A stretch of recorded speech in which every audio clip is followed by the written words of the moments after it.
Good morning. So today you join me with XJ40, which is the car under the car cover. This is where XJ40 usually lives during the summer. On the drive, it's a Classic Editions car cover, and I'm not sure if that's coming out, but you may be able to see just the cable there. There's a cable that's running through to a CTEC 3600 battery conditioner, which is very useful to stop any battery drain when the car's standing for long periods of time.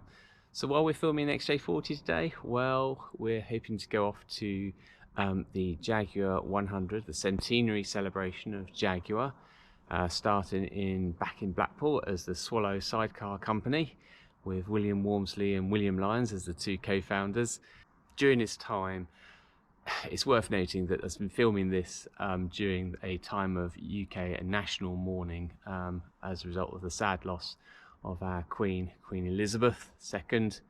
A lot of thought went into as to whether we should be going to the Jaguar 100 celebrations. I think we've agreed that the nature of the celebration will be different. It'll be more of a reflection. Let's not forget that the Queen was in fact a Jaguar fan, as was the Queen Mum in fact. And indeed, the Queen used to own a Jaguar or a Daimler 66, a special order one. It's still owned by somebody in the Jaguar Enthusiast Club. How do we know it's owned by the Queen? Well, it had some special features, and the one that really stands out for me is the fact that it had a special order rear bench, so the rear bench for the rear passengers, because the rear passengers were in fact the Queen's corgis, and so a special order bench was made to make them more comfortable for when the Queen and her corgis were touring around the estate. The Queen also had an X-Type, a Jaguar X-Type estate car as well on the fleet, and was also known to have a Jaguar X300 XJ as well, so definitely a Jaguar fan. So here we have XJ40 uncovered. Just wanted to note a few things. Obviously we're going to be doing quite a distance going up to Blackpool. It's about 3.5 hours from here, so what I'll be doing is we're staying overnight at a hotel just outside Blackpool. So tomorrow morning I'll actually do a quick detail on the car and make sure she's all ready to go on display on the promenade at Blackpool. So one thing I like to do before we go on a long journey is do sensible things like check the fluid levels and so on and so forth. Probably worth providing a bit of an update as to what's happened to the car since the last XJ40 video, which was made some months ago. First thing to note, don't know if you can see it down here, but nice shiny new alternator. Now the brilliant thing about this AJ6 engine, which this is a 4-litre variety, which is a Sovereign, is that you do get a lot more space in the engine bay to be able to work on things. It's positively cavernous compared to the really tight compact packaging that you'll find with the XJS V12, the Jaguar V12 engine. So the great news with this is that I was able to order that up and replace it myself. I actually replaced it right here on the drive.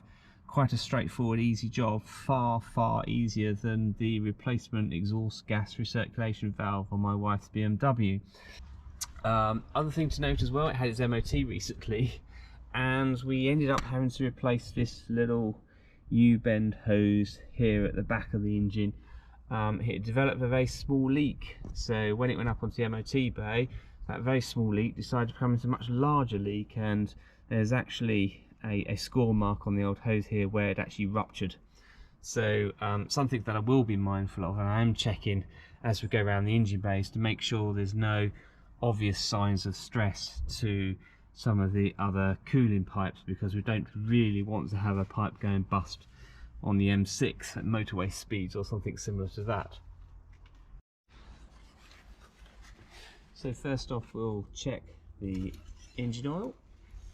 So it's cold engine, and yep, that's just sitting above the max mark. That'll be absolutely fine, because as the engine warms up, that oil will circulate round and we'll bring it in within threshold. So let's do it again just to make sure. Yeah, I'm happy with that. The quality of the oil is really good as well, so that's also good news. Next we'll just quickly check the automatic transmission. Give it a wipe first. So this XJ40 has the ZF 4HP24 transmission. Yeah, that's fine. So the 4HP24 transmission is the electronic version of transmission known as the 4HP22. The 4HP22 was fitted to a number of Jaguars and BMWs during the 1980s and early 90s, and in fact the 3.2 XJ6, XJ40, that continued to have the 4HP22 transmission. The difference is that obviously the 4HP22 was vacuum driven. It first appeared in around 1980, and it was first used, I think, by Jaguar in the 3.6 XJS, but don't quote me on that. It could have been used in a Series 3 XJ as well. But then subsequently the 4 litre car, that always had the 4HP24, which is a 4-speed electronic transmission, very, very smooth. One of the ways you can tell that it's an electronic one is if you come into the passenger compartment. We have the very famous Randall handle, Jim Randall J-gate selector, but just here you can see we have a switch to enable sport mode, normal mode and a first gear lockout, and that is only really associated with the electronic version, because obviously the sport changes the shift patterns of the transmission, whereas on a vacuum driven transmission you wouldn't tend to get anything like that. So just checking the coolant. I don't know if that's coming out particularly well, but there's a decent level in there and the quality is looking pretty good as well. I don't have one of those fancy testers that can tell how much antifreeze is in that coolant, but it's looking a good colour, so that's good enough for me. We come round to the other side of the car. We've obviously got the power steering fluid here, so we'll just do a quick check on that, and you can see that's just on the lip, so I'm very happy with that, which is all nice and secure. And then you can see here we've got plenty of brake fluid accumulated here, and finally down here we've got the windscreen wash white, which is also full as well. So all in all, I'm quite happy. The joints around the main coolant hoses are looking pretty good. A little bit of dirt on the hose there, but no abnormal swelling. I think we are good to go to Blackpool. So one of the reasons why I've chosen this car to do a long distance is the sheer comfort. So we've already highlighted the 4-speed transmission. XJ40, or this particular variant of XJ6, the Sovereign, you'll note that most of its suspension underpinnings do actually come from the very famous Series 3 Jaguar XJ that preceded it. A very well engineered car by the time it ceased production in 1992, which I think was just the V12 Daimler 66 and Daimler Sovereign, the Sovereign V12. Now the reason why I think this is so comfortable is that, but also look at this. So on here we've actually got 16-inch teardrops alloy wheels on here, but it's the profile of these tyres here. So these are 225 60s on a 16-inch rim, 98W, and these are actually Avons. So I don't know if you can see that, Avon ZV5. These tyres are excellent. I've had them on for a number of years now, and it just seems to really suit the car. Previously there was a Pirelli on here which had a slightly lower profile sidewall, and it affected the gearing and it just wasn't quite as comfortable. Now clearly the driving experience is going to be different compared to a modern automatic car. Modern automatics tend to be 6 or even 7 or 8 speed. This is 4 speed, but because you've got that Jaguar 4-litre AJ6, it means there's a lot of torque, so it can carry itself very well between the ratios, which actually are quite well spaced out. So I'm just going to check the tyre pressures now. I'm going to set these at 32 psi all round, which seems to be an appropriate tyre pressure given the load that's going on the car. So I shall do that just now. So tyre pressures are all done. So just one final thing before we start loading up is to mention the cavernous boot. Another good reason to take XJ40 on a long journey.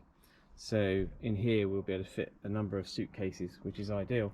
I do have the battery cover, but you'll note here that I've got connections for the JEC battery charger or conditioner, and I've also got this as well. This is not standard. This is a battery cut-off switch. So if it's going to be laid up for long periods of time and I don't have the trickle charger on it, then I can isolate everything by just flicking this switch over here, or this lever over here, and it disconnects the battery. Battery is in really good condition anyway, so that works quite well. Over here we've just got the spare bulb kit, which is fairly mandatory, just useful to have in case of any issues, and obviously a fire extinguisher. All my cars have a fire extinguisher just in case, not that I'm expecting any issues. So there we are. Oh, one final thing to mention, yes, we have a CD player. So those who are really young may not know what this is, but it actually is a genuine Alpine OEM Jaguar CD player. So in here it takes up to 6 CDs, which is very good. Quite an unusual to find this option on here. A lot of the cars didn't have it on. It's a different CD player unit compared to the Jaguar X300 variant, which is a different Alpine model. So these are actually quite rare, only available for a few years, so it's actually very rare to have this particular CD player in there. All of the Jaguars, particularly the Sovereigns, all had the cabling already in place, so getting this and connecting it in was actually quite straightforward. The hard bit was actually trying to find one of these. It did actually take about a year to find somebody who's willing to part with one, and then it's just a case of just fitting it in. It just bolts in and plug and play, and that was that. So there we are, all done. Pack up now and then we'll be on our way to Blackpool.